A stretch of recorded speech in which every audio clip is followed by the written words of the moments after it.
Hi, it's Elisa Farigi from thinkautism.co.uk, and this week I want to talk to you about what to do, a very common problem, about what to do if your child is stressed and tired when they get home from school. This is a really common problem for those children who are going to school. School is a really busy day and it's really dynamic and it's really hard work for children with autism to keep up with everything that's going on. Dynamically, socially, there's a lot of things, as well as academically, that they need to really try their hardest to do, as well as comply. And what you tend to find is most children are really, well, all children do the best that they can in every situation, right? And so when they're at school, they're given their full attention, their full resources, their full effort. And when they come home, they tend to be knackered. And so what can happen when they come home is you end up with children who might be fighting with siblings, who are non-compliant when they get home, who are misbehaving, who are causing problems, or who might be withdrawn. And if they're doing any of those things, then this is going to be the video easing that you're going to need. Because first of all, we need to understand why they're doing that. So everything I just talked about, you've got to understand that school day is a busy and difficult day for most children, and for children with autism it can be even more difficult. And so first of all, we need to appreciate that. Once we understand that, then we're going to be in a better position to plan and prepare for how we're going to cope and what action we're going to put into place when they come home. So some of the things that you want to do is make sure that you provide a time when they come home, a period of time or a safe place where they can just relax. If you think about it for yourself, it's the same for you when you come home from work or when you've had a very, very busy day. The first thing you want to do is relax. You don't want to take on any more demands from family or other people at all. So you really want to make sure that you provide that opportunity for the child to relax. Whether that be that they bounce on the trampoline for half an hour, or they just lie in their bedroom, or they spin around. You know, children will have so many different ways that they like to relax and shake off the day, basically.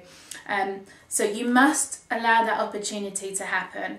If we don't allow that to happen and we go in straight away with demands and expecting interaction and asking how their day was and that sort of thing, then we're going to be hitting brick walls, really. We're not really going to be getting the best from our children.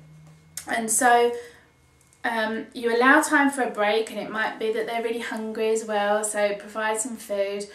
Keep your communication down to a minimum. Don't start asking questions, don't start instructing them of what to do.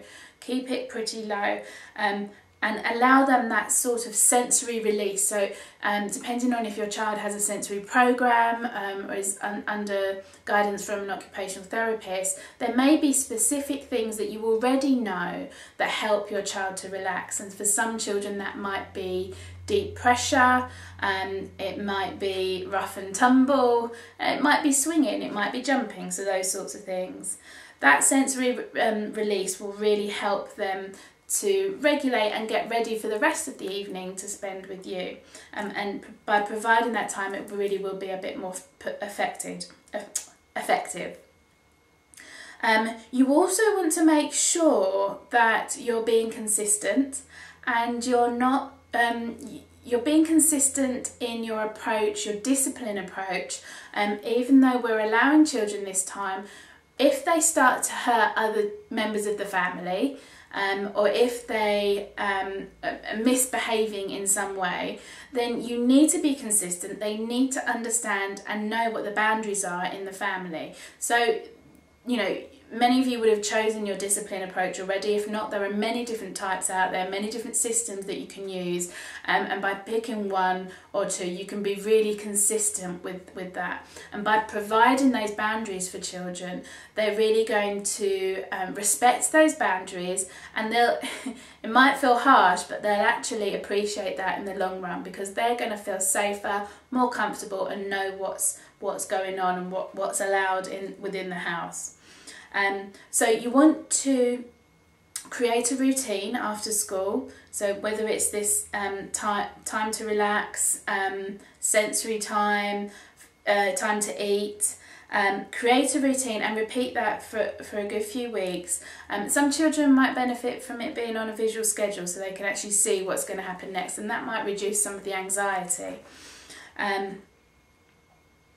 But generally, it's important. The important thing is to have a plan in place. So prevention rather than reacting to what's going on.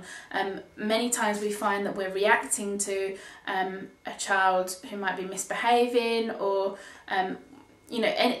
if you're finding that sort of place very difficult, making sure that you've got a plan and really taking a few moments to prepare that plan and put it into action. And you can tweak it later on if you need to tweak it.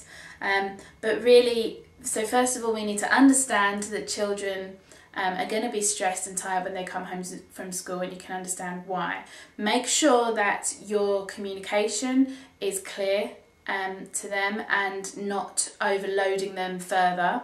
Make sure you provide an opportunity for a break, and make sure you're consistent with your boundaries and your discipline strategies.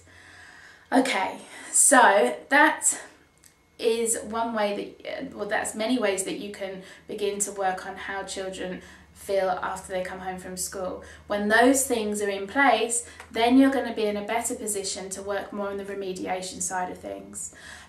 So make sure that you can apply those strategies, and let me know how you get on.